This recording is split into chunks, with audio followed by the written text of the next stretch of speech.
from Ran Sharer and Sundar Savadra. Okay, so let me start with a simple theoretical model. Okay, so we're going to have colleges, and each college has a number of seats, and each college has a ranking over all the students. And colleges want to recruit the best students they can under the capacity constraints, right? This is what we're all used to for the university. We want to get the best class of students that we can get. And this is a classical problem, right? I mean, in 1962, Gale and Shapley already studied it. And there are also a ton of very important results. The main one is probably the student proposing deferred acceptance is stable and strategy proof. And don't worry about this because I'm going to explain everything here. Okay, so basically what we want to do is we want to try to solve this problem mathematically. Okay, we want to find an algorithmic solution which would allocate students to schools in a smart way. What is the most important thing that we want out of our solutions? And everything breaks loose.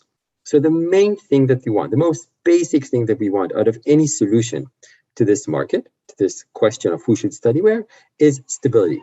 If I am told to go to a school, then no other school that I want will accept me.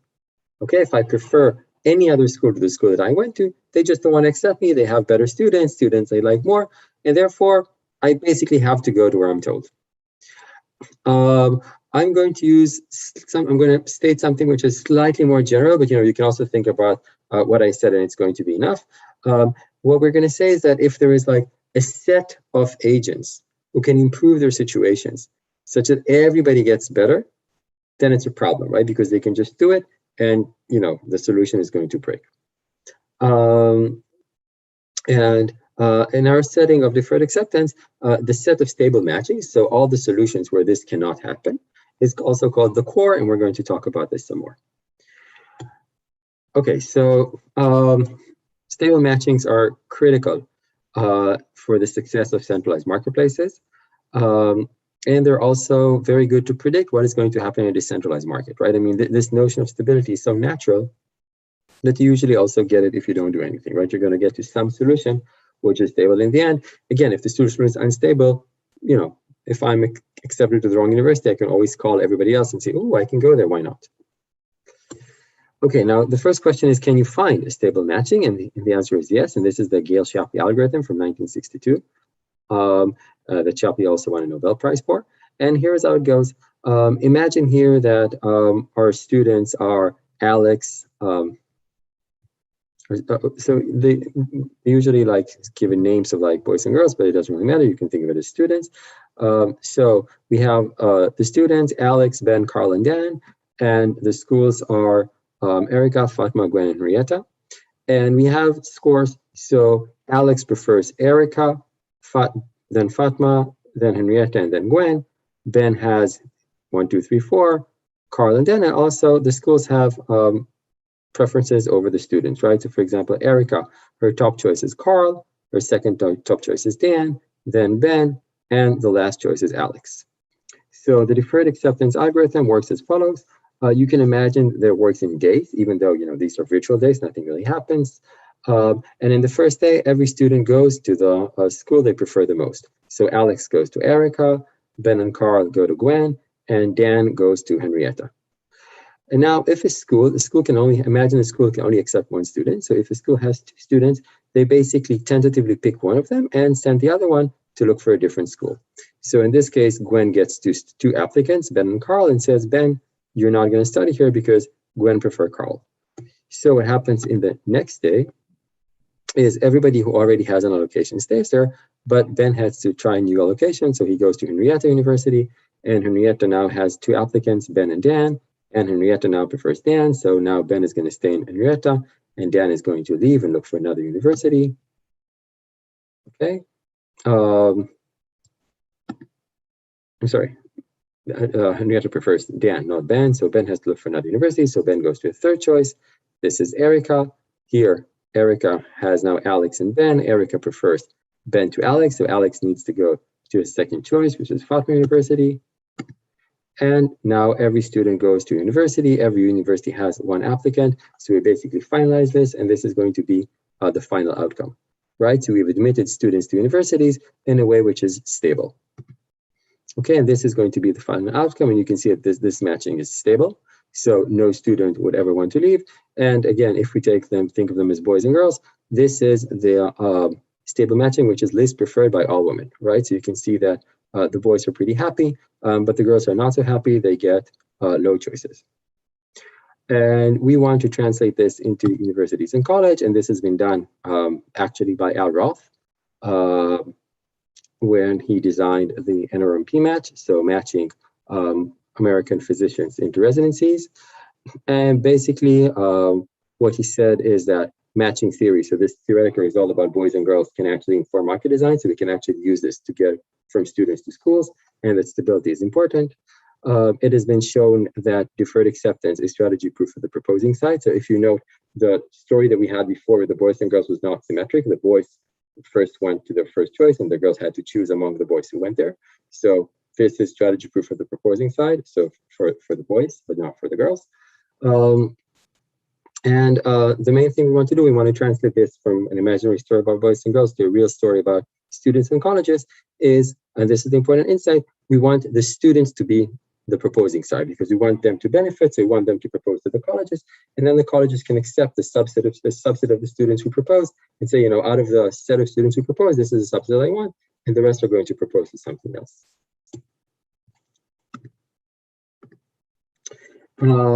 This is just one example. This is the matching that we've done, the psychology match that we had in Israel.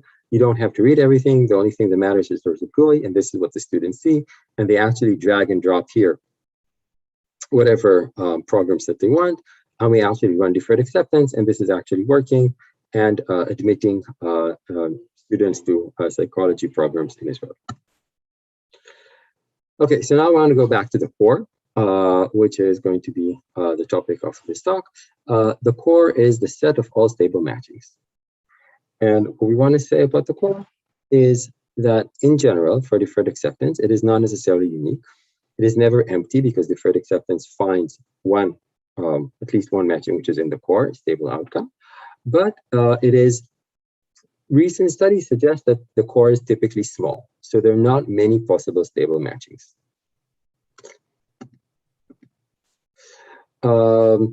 And when I say recent studies, what I mean, so the first thing is in the NRMP, in the first match between American physicians and residencies, Roth and Purinson designed the match, found out that there are actually not that many stable matchings. So they did some computer programming to find the set of all possible stable matchings, and they didn't find very many, and they named it the small core phenomenon. And other matching markets in the world basically show the same, but the core is very small. There are very few stable matchings. And there's also a theoretical theorem from 1984. It's called the Rural Hospital Theorem, which basically shows that in all stable allocations, the same set of students get matched. So, you know who is in all the possible stable allocations, the same students go to school. And essentially, they go to the same schools, right? There are very few students who go to different schools and still have an outcome which is stable.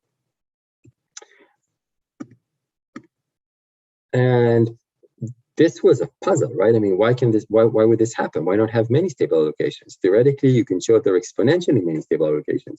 Why in every market that we try around the world, you only have a small number of stable allocations? Well, there are many theoretical explanations for this. One is that students don't really rank all the programs, they only give shortlists. There's an explanation which talks about correlation between different students, right? Everybody prefers the top universities. The strongest result is the imbalance result, which shows that the market is not imbalanced, so the number of students is not equal to the number of seats, then the core becomes very, very small. And there are a bunch of papers about that. And, there are many, many possible explanations, and it is even possible that, a subset of them is correct together. But the important insight is that it doesn't really matter which side proposes because the core is small, right? There's so few stable algorithms, stable matchings that, it doesn't matter if the colleges propose or the students propose, we're essentially going to get to the same outcome. Same set of kids are going to go to school. They're also going to go to the same schools. And being a computer scientist, this result is really depressing because, before all these results, we could do like a lot of crazy algorithms to look for many stable allocations and everything looked very interesting. But if all the stable allocations are actually very, very similar to one another, then why bother, right? Just use deferred acceptance and that's it. Okay, now in this talk, I want to show that if you make a small change, which actually happens in reality, all hell breaks loose, and there's completely new world, and there's a lot of research to do. And the question that I want to study is what happens when there are fellowships, right? So when students go to school, usually you have fellowships that are given to a subset of the students. And what I want to show is that this actually is going to change everything that we had so far. And just to give like a short list of the results that we're going to show, we're going to show that deferred acceptance essentially allocates financial aid based on merit. So you ask yourself, who are the best students, and they're the ones who get the fellowship, and not necessarily the ones who need it the most. The set of stable matchings is large. It's actually exponentially large. So you can think of it like an anti-Kushima-Pathak result. So they show that this is really small. We show that it's huge. And more importantly, it's not just a theoretical result. We've actually ran this on the Hungarian market for college admissions. And you can see that there are real changes. So you can see that 10% of the students can change their allocations when you play a little bit with how you allocate the funding. And this is actually super important because it could also increase the size of the incoming cohort by 3%. Okay, so before we could say there's a very small number of students who change which school they go to, and you can never add a new student who doesn't go to school. In all possible stable allocations, the same set of students goes to school. And here we see that this is not the case. You can increase the number of students who go to school by about 3%. And 3%, if you have like 100,000 students a year, 3%, we're talking about 3,000 students who wouldn't go to school and now can go and get higher education. And we also show that there's substantial scope for manipulation by colleges. So before I told you that the students, they don't need to manipulate, this is truthful. The colleges can manipulate, but if there's so few stable allocations, then they cannot manipulate much. Here there are lots of stable allocations, so the colleges can actually manipulate, and we're going to see how. Okay, so these are really like big results. Let me start with a small warm-up proof just to give you like an intuition of what's going on here. So imagine now that you have M students and N colleges, and the college's capacity is 1.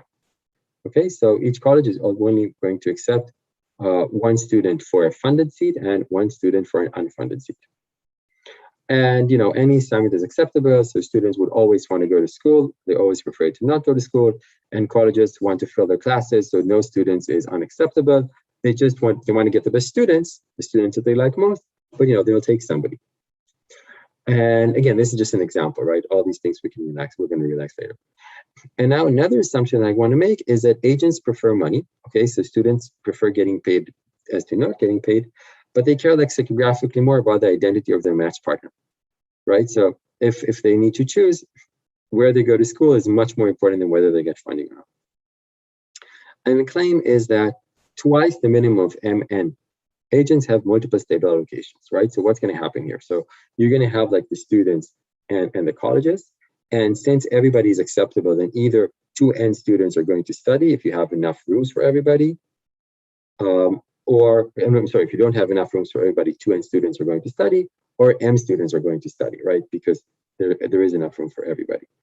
And the point is that now you can change twice the minimum of MN and have a different stable allocations. How do you do that? Just pick a stable allocation, okay? And you have like minimum MN agents match on each side. And now you can shift the money between the agents, right? So if 2 students go to some school, you can just change. If X used to get money and Y didn't, just give Y the money and don't give X the money. So each of X and Y change their allocation, right? Because now they have like a different funding term. So it's like a different contract, but it is still stable. And the reason it's still stable is because they don't want to go to another school, right? They don't really care so much about the money. They care much more about which school they go to.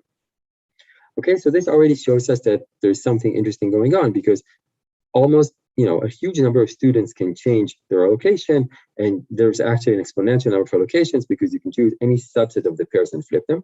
So we've already shown exponential number of possible allocations in this very simple market.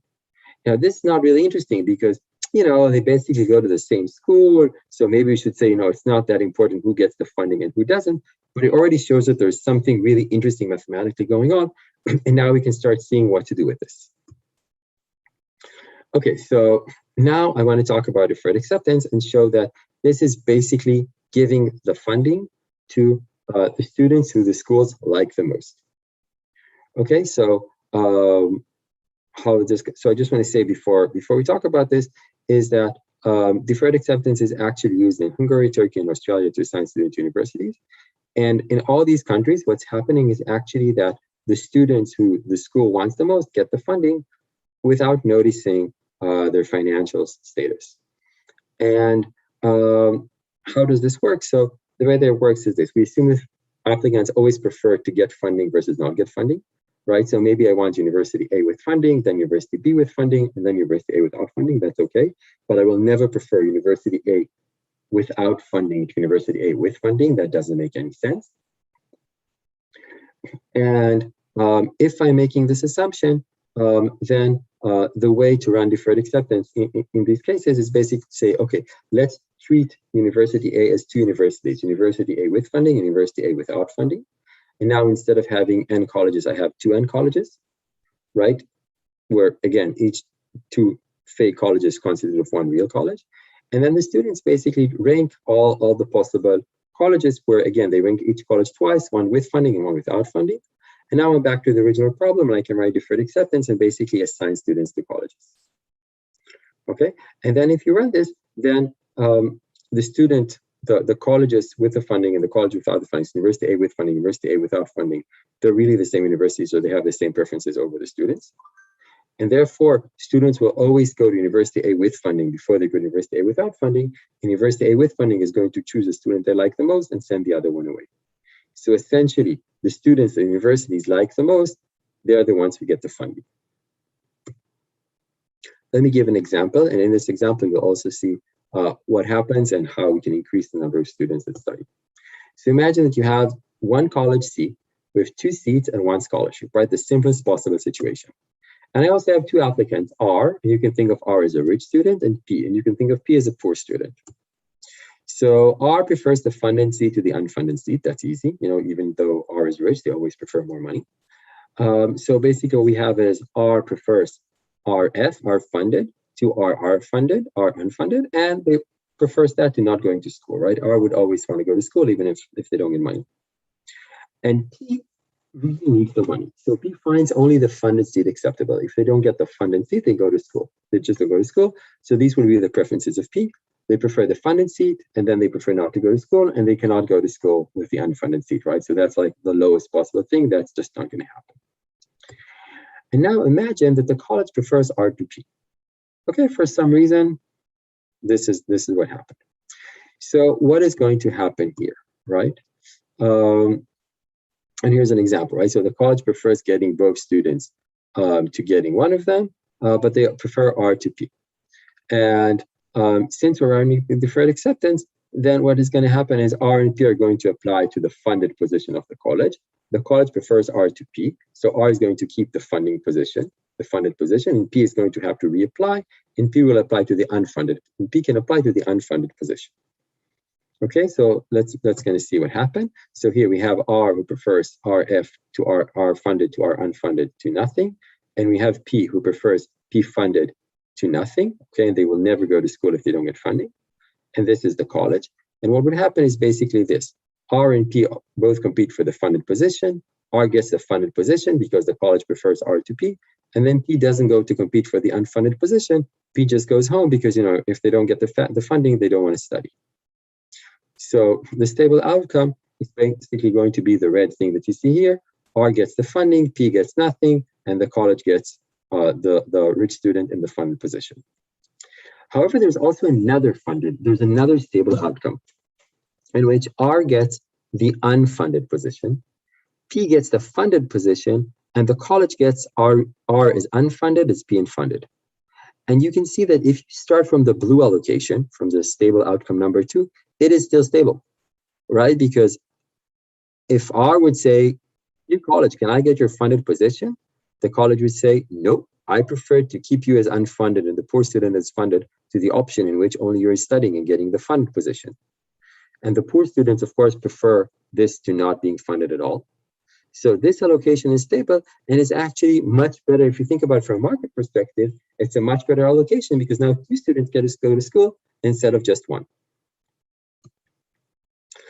Uh, this small example can also happen in some sense at random. And I'm just going to state the result without proof. But we also show that if you have a large market, right, with n colleges and 2n students, and each college has 2 seats and 1 scholarship, so exactly what we had here. But now there's an arbitrary complete ranking of the students, right? So I don't care what is the ranking. And the applicants, the students, have random rankings, right? So I don't have to cook anything here, right? The college's ranking can be adversarial. The students' ranking is randomized. So they basically just pick a bunch of colleges, like K colleges for some small number K, and just rank the contracts in these colleges in any way that they want, as long as they prefer the funded position to the unfunded position. Then there is a constant probability that something like this will happen. And there's a high probability that I'm going to have an exponential number of different allocations. And these allocations are going to vary in the number of students who get allocated, and order n students can be unallocated, or additional order n students can be allocated between different stable matchings. And I want to say that we've also generalized this. You could also have polarities, and you can assume that you have poor and rich students, or that programs have different quotas, not a quota of 1, and all these things, and markets can be unbalanced. Like, you can put all these things in the mix, and still you're going to get the same basic result, which is you have an exponential number of possible stable allocations, and the number of students who get allocated can be different by order n. And I'm not going to go over the proof, but this is really important. And also the proof shows that the expected fraction of colleges that can manipulate in deferred acceptance, there's an expected fraction of colleges, right? So order n colleges can manipulate, right? Essentially, any college which has 2 students who go to it, where one student is really sensitive to funding and the other is not, can manipulate. It's essentially the example that we've seen before. Okay, and this is sort of like the manipulation. If you want to do the manipulation, you basically need to collect information. So now colleges actually want to collect information, which they didn't do before. Okay, so this has been theoretical, but actually pretty robust. So when you see nice theoretical or robust results, you can try to see like what happens in real places. So we went to the Hungary and asked them for their college admission data. So in Hungary, colleges are centralized since around 1985. And you have about 100,000 applicants per year, and around 2,000 programs. And every year, about 80,000 applicants get admitted to universities. And just to give a few more numbers, the average rank order list is 4 contracts with 3 programs. This is what students rank. About 60% of the students rank only funded seats, and about 40% rank both funded and unfunded. It is very common for students to put the funded seat directly above the unfunded seat in the same program, right? So exactly the thing we had before, where you have some students who say, I can only go to school if I get funding. And you have students who say, I really want this school, and I prefer getting funded to getting unfunded. But, I would stay in this school even if I get it unfunded. You have like these 2 types of students, exactly what we said before, right? R and P, you actually have them in real life, and you have a lot of them. And when you have such a program with, one student who really wants a program, either if they get funding or not, and another student who wants the program only for funding, the program has market power of these students, right? So if the program allocates the funding to one of the students, they can get both of them. And if they allocate to the other, you'll only get one student. So this is basically what we did. And here you have the benchmark is the student proposing deferred acceptance. So you have 84,000 students which are being accepted to universities, and we've changed the algorithm and the way we do the funding, and we managed to get around 85,847 students allocated who are going to get admitted to the universities. So as you can see, between SPDA, which is number 2 here, and number 5, which is the algorithm which allocates the funding in a smart way to the students who need it the most, you can see that about 1,700 students, additional 1,700 students go to school. And the way that works is there really changes, right? So there are about 5,200 winners, so students who now go to school and couldn't go to school before. but there are also losers, right? So there are about 4,700 losers, students who used to go to school and now don't go. I should say that I should be a little bit more careful. Winners are either students who didn't go to school and now go to school, or students who improve their position. And losers are students who basically decrease their position, right? So they used to get a nice seat and now they get maybe the seat in the same university, but it's unfunded, so they lost something from the change. So you see that about 10,000 students changed something, either won or lost. And the outcome of this is that 1,700 new students get to go to school, which is, and in this example, about 2%. Here, 10% of the students change their allocation. Who are the winners and the losers, right? So I'm not going to go over everything, but basically I just want you to notice that the students who win more are the students from towns and villages, and students who have lower socioeconomic backgrounds, and the students from the county capitals and the capitals seem to lose from this, right? Because they used to get funded positions and now they're getting unfunded positions, so they actually lose because of this change. But again, in addition to the fact that winners and losers, there's also a huge net gain of 1,700 new students who otherwise couldn't go to school and now can go to school.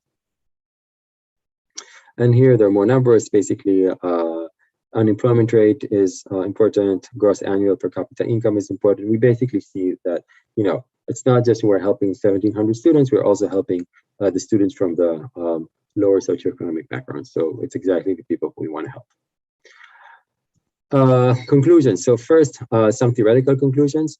College admission market typically have many stable allocations. One means in funding, in which you actually have funding in truth. And deferred acceptance allocates funding based on merit. But if you do something smarter, which basically allocates the funding based on need and not merit, so you see which students come from a weaker socioeconomic background and make sure that they get the funding, you can make huge differences. And at least in the case, you have like provable guarantees if you do this for random markets. And at least in the case of Hungary, you can increase the size of the incoming class by 2%. Which is huge, right? 1,700 new students who get to go to school every year. Thank you.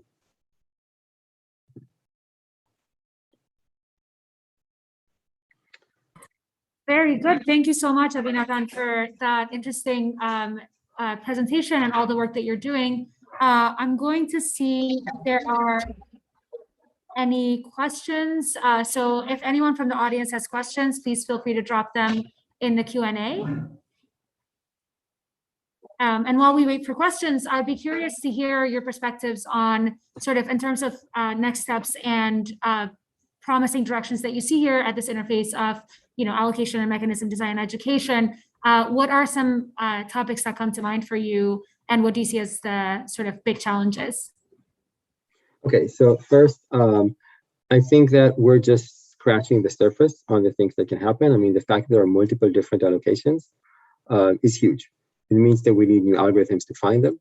Right now, what we did was like simulations, but we had all the data. We want to find something which is, you know, sort of an criteria which makes sense, in which you can squeeze the good allocations, right? Because there's a huge difference. But the way we did was, you know, post-based, where we had like all the preferences of everybody. Everybody was truthful because they were playing deferred acceptance. And then we did the manipulation. This doesn't make sense. We really need an algorithm which would be able to put more students in the university, but still be truthful. And to me, this is a huge question that, you know, we don't really know what to do with it. There are other questions. Sometimes you don't have a centralized market. You have a decentralized market. We know that deferred acceptance is a good proxy for what would happen in the end when you have a decentralized market. How can we change the rules of the market, keeping it decentralized, and get to a better allocation where more kids go to school? More kids go to school, more students go to university, it doesn't matter, right? It's the same thing again and again. How do we define what we do with funding? What should be the rules? What should be the guidelines? All these things can have a huge effect. Another question that I think is really important is interviews. Students who come from weaker backgrounds sometimes are less able to interview. So if we understand better interviews and how we should allocate them and how we should think of them, again, we can help more students go to school and find a better allocation, which would be better for society. That makes a lot of sense. And from, so all these questions that you mentioned, right, all these decisions that that have to be made. A lot of them in mechanism design are made in a very top-down way, right? You have some sort of designer or someone, even in a decentralized setting, you still have this very top-down way of trying to understand the scope of the problem and what we should be optimizing for and what our criteria are. Do you see opportunities for matching and mechanism design to also integrate questions and preferences and constraints and sort of desires in a bottom-up way for families to contribute that, not just by mentioning their preferences, which we've studied to death, right? But just preferences for what they get, as individuals, but also what outcomes they would like to see, what objectives we should be optimizing for, things like that. So do you see an opportunity for a more bottom-up way? So, yeah, absolutely. So actually what happened when we did the law match in Israel, so, we couldn't get lawyers to agree to use this. And we're also very afraid they're going to sue us. So we're very, very careful in what we're doing. So effectively, this has no legal implications. Under a different matching system, what we had in Israel was basically a recommendation system. So people would just voluntarily log into the system and put their preferences. And the law offices would also voluntarily log into the system, put their preferences, and they don't have to do it. And we would compute stable allocation and tell it to them. And then they would basically make phone calls and sign deals and do everything according to what we tell them, but they don't have to do this. And the nice thing is that it's given that the mechanism exists, it's a dominant strategy to participate. So they all participate, even though they don't have to do this. And once we tell them, we've computed a stable allocation, these are the people you should call. And they know that everybody else follows the stable allocation. It's also a dominant strategy for them to follow it. So they also follow it. So this is a situation which is completely bottom up. We have no market power and we're able to do this. And once you're able to do this, then you immediately have power because you're the one who's making the recommendations and people know how to trust you. And then you can start playing and give intelligent recommendations, right? So you can play with things like which salary the offices can pay to the lawyers. These are, entry level lawyers, right? They don't make a lot of money. But if the offices are willing to pay different levels of salary, you can somehow play games and try to match students who need the money more with offices who pay more based on this type of result. So we actually have a chance. I think that as designers, we have much more power than we think, partly because people are willing to listen to us and we can create consensus between separate parties, so universities or whatever we find. And even if they're not listening to us, the information itself and the fact that we have these amazing mathematical tools can actually make a change in the real world. Excellent. Thank you so much, Avinatan. So we'll now transition to the panel, and the panel is going to be led by Eric Chen. Do we have Eric here? We do have Eric. Very good. I'll introduce Eric and then hand the mic over. So Eric Chen is an assistant professor of statistics and public policy at Babson College. Eric has had a very extensive career in education and public policy, which I found deeply inspiring. His research focuses on the role that parents and parent-focused interventions can have in children's academic outcomes. He's also very interested in the interplay between residential choice and school choice and other ways that housing and residential decisions interact with education. And he's done this in a number of different ways, including as a teacher himself, as a researcher, and someone who's been impacting policy. So we're really excited to have him here, and he will be leading the discussion between Avinatan and Sylvia from earlier in the day. Thank you so much.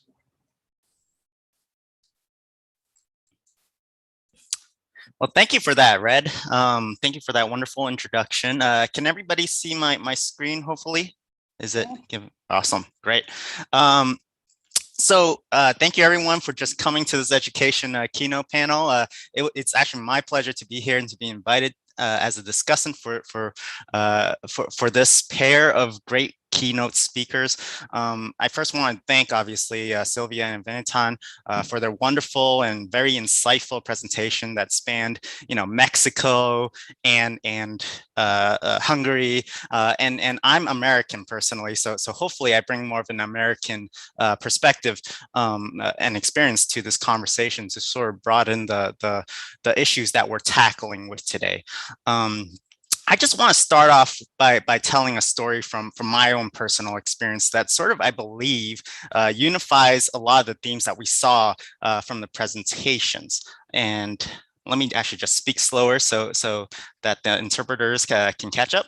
I have a tendency to speak very fast. So let me slow down here. All right. So the story basically starts out with one fact, and that is that I have worked in both public policy realms and in academia, and sort of saw both sides of the coin before. I grew up in Boston, and really, I think this crowd would find this interesting. I was a student in the Boston Public Schools when the Boston Public Schools system changed from the famous or infamous Boston mechanism to the deferred acceptance mechanism in the mid 2000s. And then I ended up being employed. I had a career with them afterwards. And in particular, I was a data analyst there in Boston when the district was in the process of changing school choice policy during the early 2010s. And we found out, well, I found out a few things from various different perspectives through this experience. And the Boston Public Schools held a lot of listening sessions for a lot of different stakeholders, especially parents. And parents, what the district actually found out was that most parents' first concern was not necessarily school choice of any sort. It was actually school quality. How do we actually go to a school near our neighborhood that is of high quality? So most parents weren't necessarily thinking choice. They're like, I'd rather the school here be good rather than having a whole bunch of bad schools and having choice. That's the same as no choice at all. The second thing I found out from an employee's perspective was that most Boston Public Schools employees actually also did not care so much for choice. In fact, the things that were on their mind were things such as how do I allocate resources equitably? How do I allocate funding in such a way that's effective and efficient? How do I have students learn as much as they can? How can I take care of students with who are about to drop out? Things like that, right? Those were their concerns, and a lot of it really has to do with the quality of the schools also. Yet, having worked in the data office, we also found out that a lot of researchers really wanted to study school choice, which is not a bad thing in itself. But when you're from the district's perspective, oftentimes when we receive a research application, I would say during that time, 70 or 80% of the applications were trying to study our school choice mechanism or trying to help us with our school choice. And a lot of the employees were sort of overwhelmed by this because they saw firsthand, well, we certainly engage certain researchers on this topic, but it's also difficult for us to have all the research and have all our researchers that are trying to do research with us to be researching school choice. We have a whole bunch of other things that are first, second, third on our list before school choice. And so the story itself sort of ties in some of the themes across Sylvia's and Avinatan's presentations. And the first theme I'm sort of seeing is sort of the connection and tension between both researchers and practitioners. Both are oftentimes reliant on the other, right? So researchers obviously rely on practitioners to collect data of good quality, right? And to share it, right? On the other hand, practitioners are reliant on researchers to do good research so that we can do things like allocate funding effectively and efficiently, right? How do we better do things like that? Yet incentives and interests are not always aligned, right? We as academics, we're looking for tenure. We're looking to push the boundaries on theory. We're looking to push the boundaries in our field so that we can pursue something new, right? Whereas practitioners always deal with the real life consequences of what's actually happening with the students. The second theme is that there's also connection and tension between both the research itself and practice itself, right? So much of our research hopefully has some real life implications. I know Avinatan's fantastic presentation on basically telling us that there's making a small change to this algorithm is going to directly benefit certain types of students, especially those of low socioeconomic status, right? That is a really important point, theoretically. Yet the consequences, the full consequences of these implications are not always clear, right? So for example, it's possible that these students are not always prepared or of high quality enough to do well in college, and maybe they drop out more later, right? Just a hypothesis, but it's possible, right? And so the direction that I want to take this panel is really the question of what are the opportunities for researchers and practitioners to really align for the greater good to pursue justice and equity and access for all constituents, right?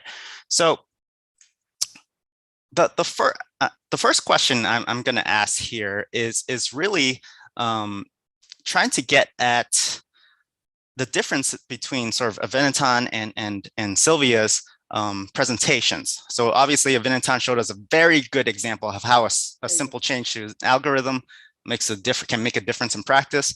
But it's not always necessarily easy for practitioners to implement and policymakers to implement, right? So one of my questions here is what information, especially for Sylvia, I think from your perspective, what information do you think education practitioners need in order to feel comfortable implementing data and models-based solutions to education problems? And also, I would say for Avinatan more so, how much do researchers discuss and think about the practical aspects of these solutions, such as implementability and whatnot in their sort of everyday work? So feel free to comment.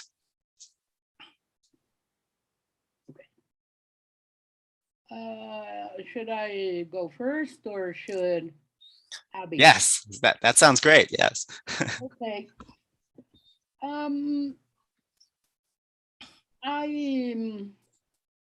I think this is the question for the coming future. We do need to collaborate, and it's not going to be easy.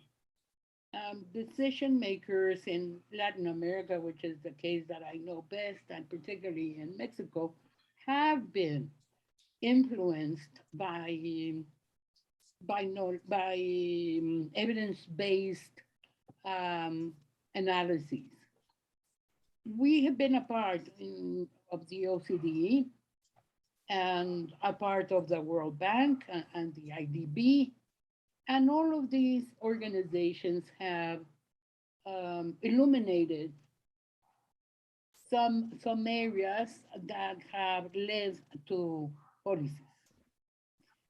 Not recently, but for quite a few years, these policies were geared at enhancing learning results for all.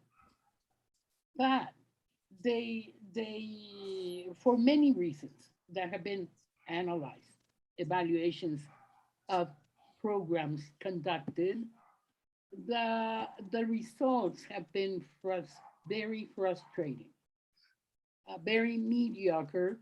If you compare the effort and the investment and the expectations from families and from other interested parties. I think that on the other hand, some research or some researchers have damaged, the public school system, and have why, and I'll go into it in a minute, and have also hurt the teaching profession.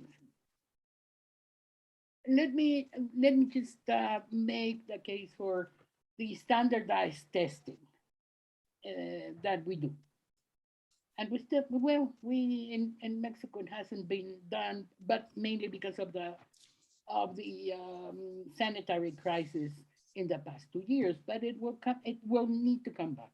We totally recall, but the typical story was the measurement indicated stagnation and very bad results, especially if we're talking about the highly credible OCDE PISA exam. And the next day, all the press would claim the removal of all the public servants in charge because of their inability to obtain good results and teach, and ministers were separated from their positions, and that was very damaging. But moreover, the recent teacher evaluations, and I was very, very interested in these in Avi's presentation, because it distributes people, and some of that was tried in order to assign promotions to teachers according to merit. For that, we had a very complex system, a very cumbersome process, and incomplete data. But not only that, the process of the application of the exams and the evidence and was impossible because of the system, the data, the systems, and the attitude. Ultimately, the army had to go to some of the states in the Republic and some of the schools in order to be able to apply the online exam. It was a good exam, maybe. Maybe not. But it wasn't totally hateful. I mean, it was kind of okay. There were incidents that were really, terrible, like some teachers who wanted to present the exam being attacked by other teachers that opposed that. Well, what happened? The policy went over the baby with the bath. It will be sometime before we can evaluate again, and it needs to be done, and before we can assign merit-based promotions to teachers. So that's kind of the example. Where is the opportunity? There, as Avinatan has said, we need to have really good information. We need to have really good capacities to simulate, and we need to have credibility, trust, and transparency. So that is the area where I believe that we converge. I don't want to take all the time, but it's let me talk about what Theo said about credibility and trust. So here's the story, right? So, I finished my postdoc and I was sure that I'm the smartest person on earth, right? I went for MIT for a postdoc. I probably know everything, right? So I come back to Israel and I'm like, I'm going to change the world. It's going to be much better now. It was like 2000, I came 2010, 2011. I had this idea for how to allocate student residents, medical residents, right? So intern medical interns to hospitals. So it's not exactly the residency, it's like part of the school that they need to do. So, I go to them 2011, I say, guys, I have this amazing idea. Trust me, I've written all these cool papers. You should trust me and do this. And of course, they kicked me out the door because they said, you have no credibility, you have no experience. Why should we listen to you? And then I had an idea which was even worse. In 2012, I went to the Ministry of Health and I told them, look, those idiots in the student body, they don't want to listen to my ideas, but you should listen to me. And here's why. If I am right, if I'm wrong, this class, the class of 2012, will suffer greatly. That's terrible. But if I'm right, you can use these ideas for the next decade, right? So think about it. There's a huge upside. 10 years of a better algorithm, and you're only risking 1 year. And surprise, they also kicked me out the door, right? They said, it's not just that you're an idiot, you're also immoral. How can you offer such a thing? If the students don't agree, we'll never do it. 2013, I did basically nothing. I just sat under a rock and felt sorry for myself. And then in 2014, I came up with another idea. Basically, what happened was we had like the idea of how to re-implement the psychology match. And then I basically went to all the psychology departments and I told them, look, guys, I have this idea of how to do the psychology match. And they said, do you have any experience? And I said, yes, next year I'm going to do the medical intern lottery. And then I went to the medical students and I told them, look, guys, I have this great idea for the medical intern lottery. Since they're students, they forget. They didn't know I'm an idiot, right? It was a completely new class. So I said, I have this great idea for the medical intern lottery. And they said, you have experience? And I said, of course, next year, I'm going to do the psychology match. It's already done. And then basically each one of them trusted that I have some experience because, I'm working with the other one. And that's how we got it to work. And this is how we started.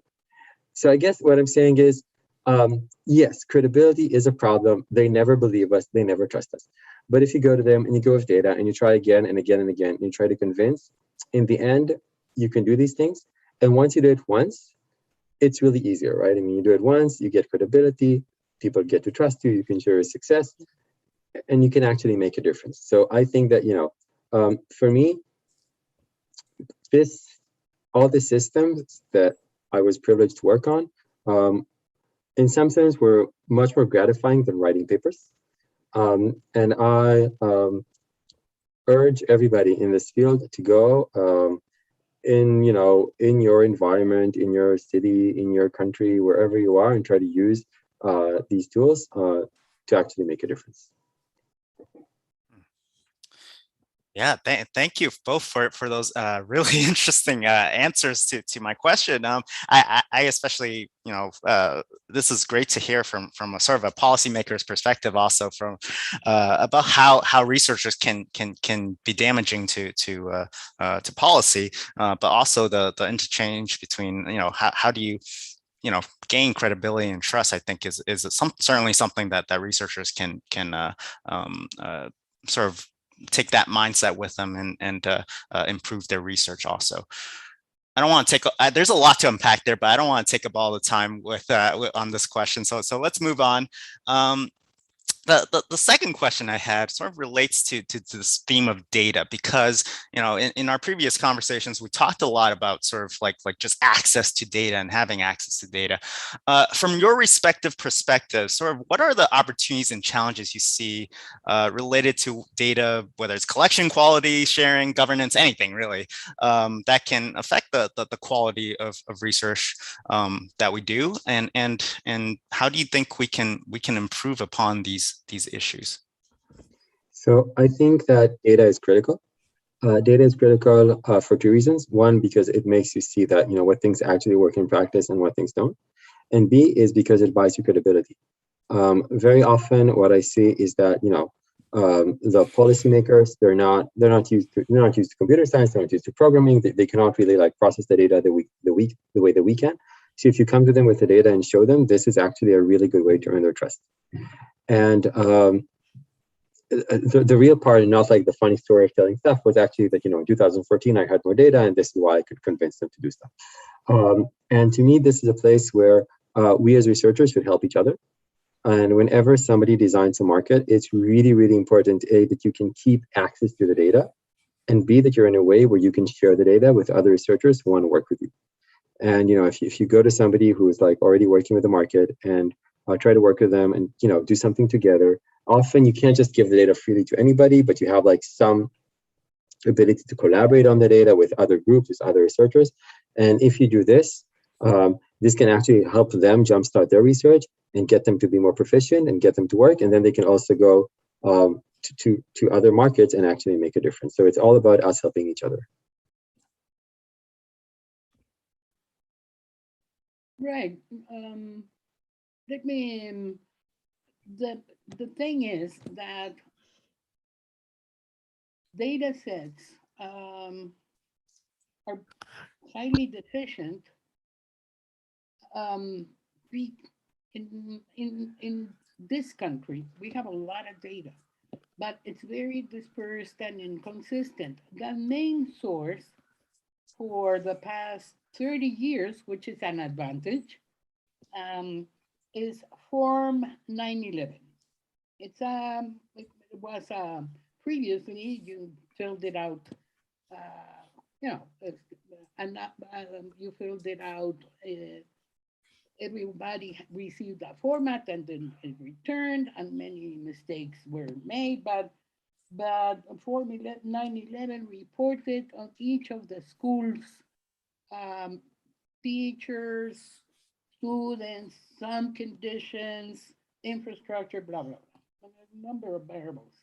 But so that is the basis of the educational data. It also increasingly it was some sophistications were introduced to the point where you can identify Indian language speakers, disabled children, and all of that is collected centrally. So you have every year, about 25 million children reported in their schools, which is great. However, the processing is quite another matter. The Ministry of Education publishes some of the tables. More recently, you have some restricted access, but some to the original source. And this source is complemented by other data collection efforts like the census, surveys, and more recently, special purpose data.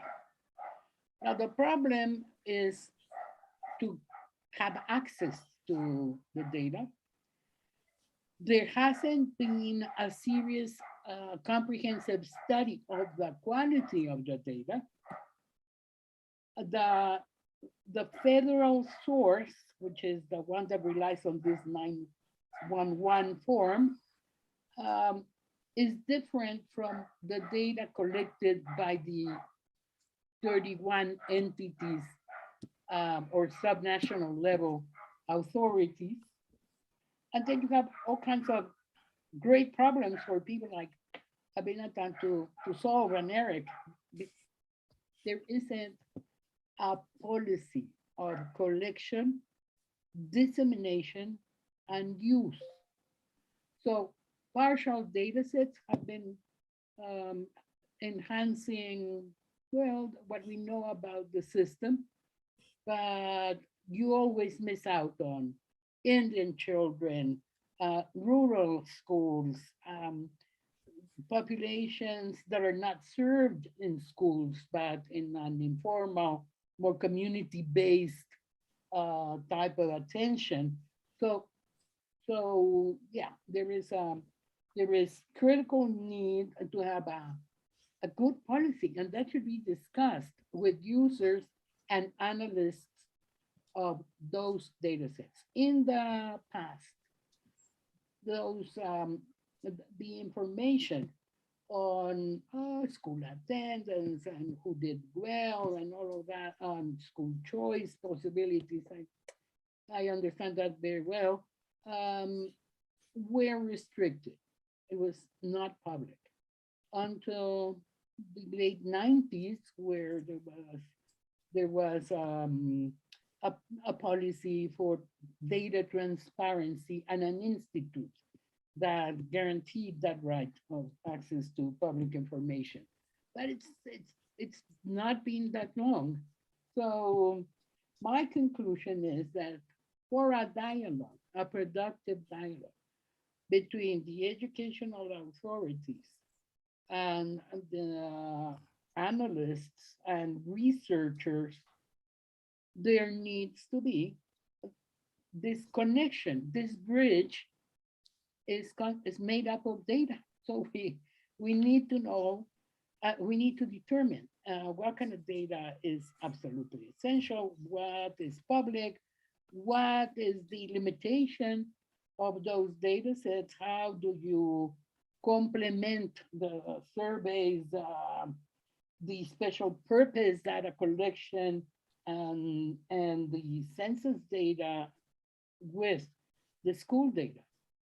That is discussed, but in certain committees between the census, which is very good in Mexico, with the educational authorities, and it has been discussed over the past decade, we never have concluded. I don't think that we have, there's still a way to go. I mean, there's been advances, but there's still a long way to go, and the voice of the researchers needs to be there. It hasn't always been the case. Yeah, thank you for that, both of you.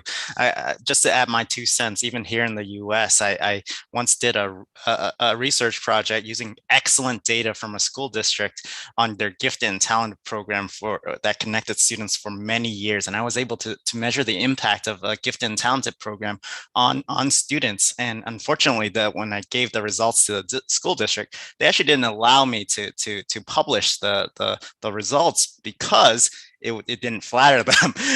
It wasn't a good look on them. And so I've experienced that on both sides.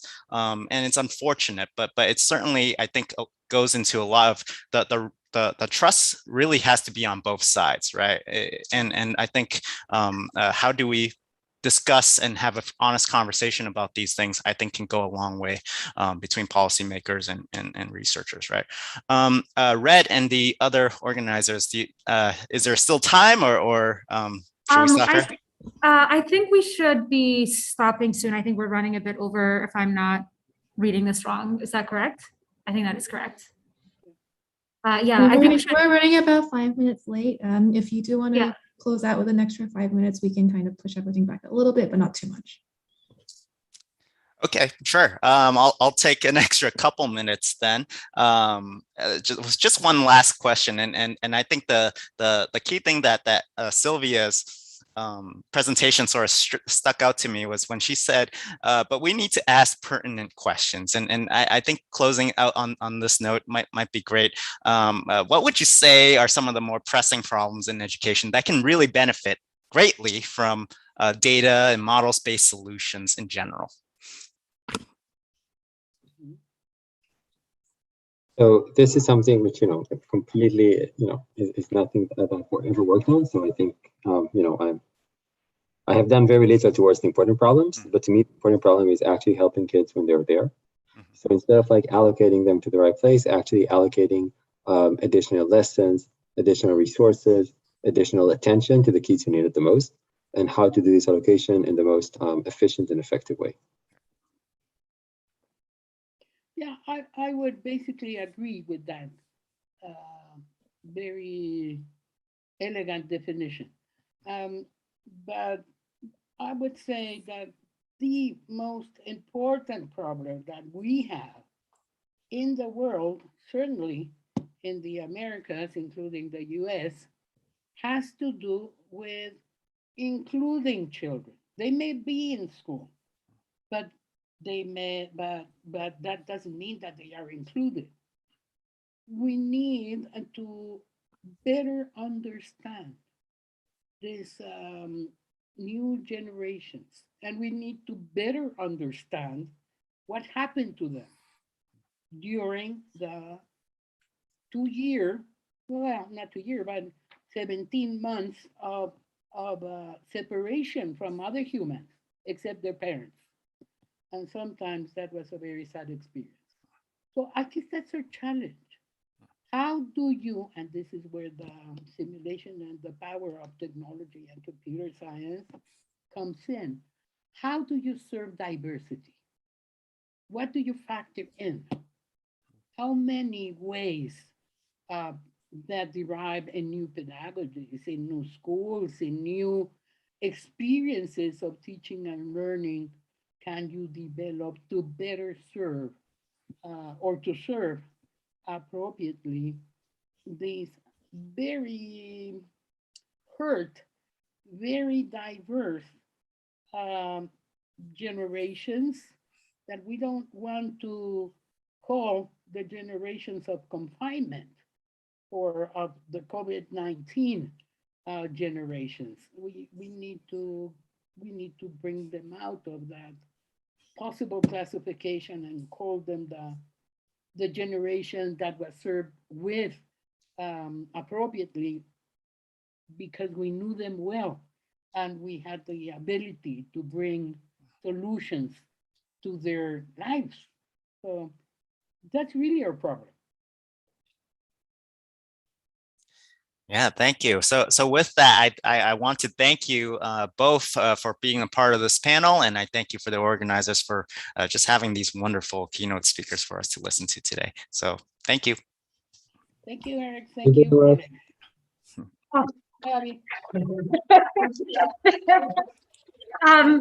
Sorry, I'm calling in from a live watch party here at Berkeley. I don't know if y'all can see. Can you also, okay, yeah. We were very audibly engaging with this panel discussion. That was really amazing. Thank you all for all the interesting thoughts. That left us with a lot to think about. So that ends our panel. We're gonna have a very short break, and let's say we'll come back at 12:25 Pacific. So convert that to the time zone that you're in. We're about, that gives you about 15 minutes or so.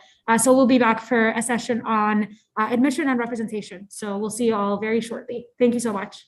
Thank you.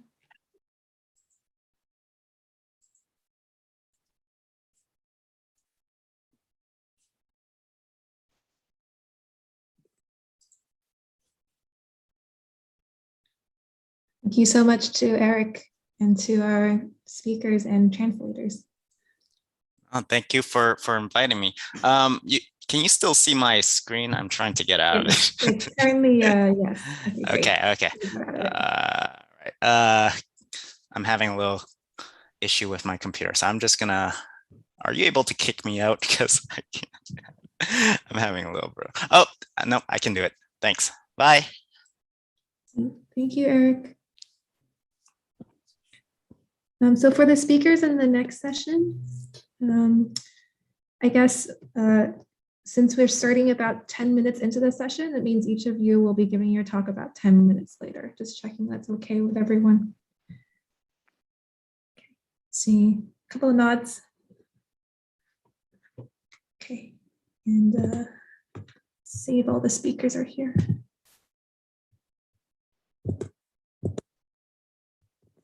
So that's fine with Thomas.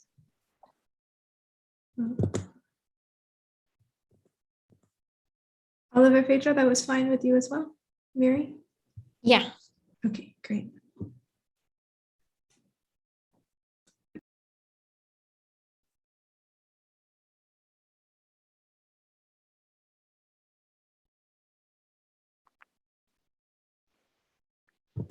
And Anna, you'll pass this session over to Katerina, right? Yes, sounds good.